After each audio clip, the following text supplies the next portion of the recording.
bulok! DDS bulok! DDS bulok! DDS bulok! DDS bulok! Papa niyo bulok!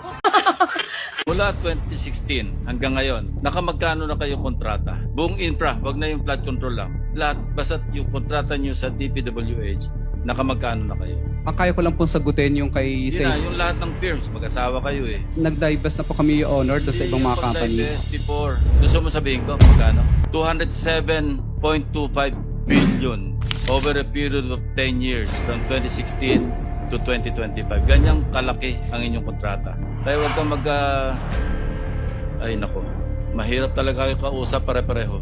2020, 2021, COVID, mataas pa rin. Yung gusto ko malaman yung policy nung lockdown, tuloy-tuloy yung ligay. Lockdown na eh, nagtatrabaho pa kayo eh. Nakamagkano pa kayo dyan. Tapos puro, I invoke my right against self-incrimination. And you're applying to be a state witness, di ba? Sa bawat proyekto, ilan ang field workers nun? Minsan umabot po ng mga 30, depende po.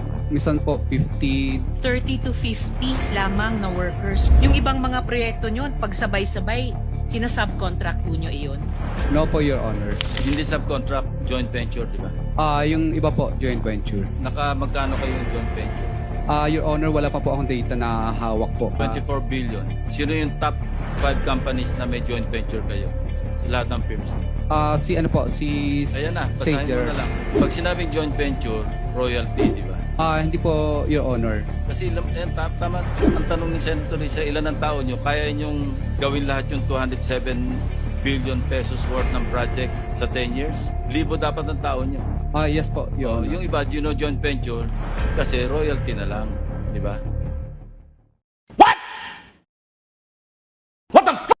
2 Trillanes, you are barking at the wrong tree. Kung seryoso ka talaga, bakit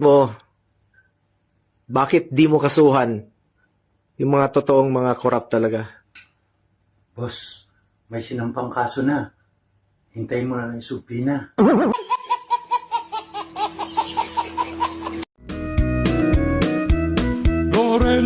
Loren, meron akong hiling. Ito'y kakaiba, di madaling gawin.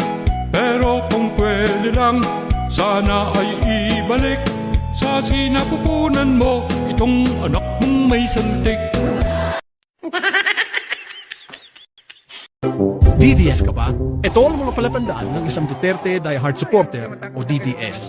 Impierno kayo, magkita-kita tayo doon. Number 1, Tatay Digong ang tawag nila kay Duterte. Tatay, miss na mo siya. Kahit hindi naman sila anak, ang tanging pagkakapareho nila sa kanilang tatay ay mga mababaho ang bunganga, palamura at walang respeto sa kapwa. Putang ina ninyo, nobody but nobody. Number 2, ang mga DDS ay may dugo makapilik at mga taksil sa bayan. Itong mga DDS ay walang tunay na pagmamahal sa Pilipinas at gaya ng mga Duterte ay wala silang pakialam kung gagawin ng China ang mga teritoryo ng Pilipinas. Gaya ng kanilang idol na si Digong, wala rin silang pakialam kung gawing probinsya ng China ang Pilipinas. Gusto ninyo, gawain na lang ninyo kaming province, Fujian, pati Philippine province of China. Di wala tayong problema,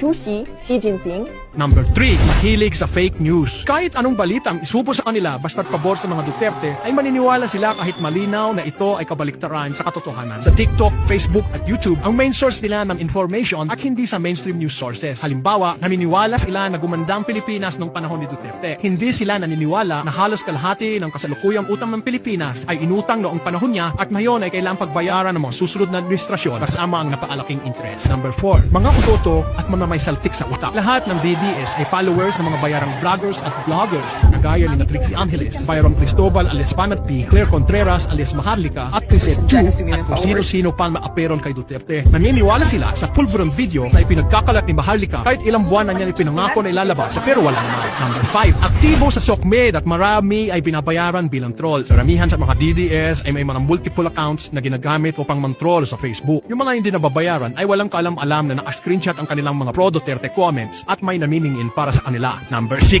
mga mangmang at saradong utak. Karamihan sa mga DDS ay mga mangmang at kulang sa pinag-aralan kaya di marunong mag-analisa ng mga pangyayari sa kanilang paligid, lalo na sa mga usaping panlipunan. Basta raw pro-Duterte sila at wala silang pakialam kung wala naman talalang ambag ang mga Duterte sa kanilang buhay. Number 7, karamihan sa mga malalaking DDS ay mga manyakis at mga babae naman ay mga haliparot. Itong mga DDS na ito ayaw mga natutuwa pa pag nakikita ng mamanyak na mga babae si Digong ay yes mang kanot.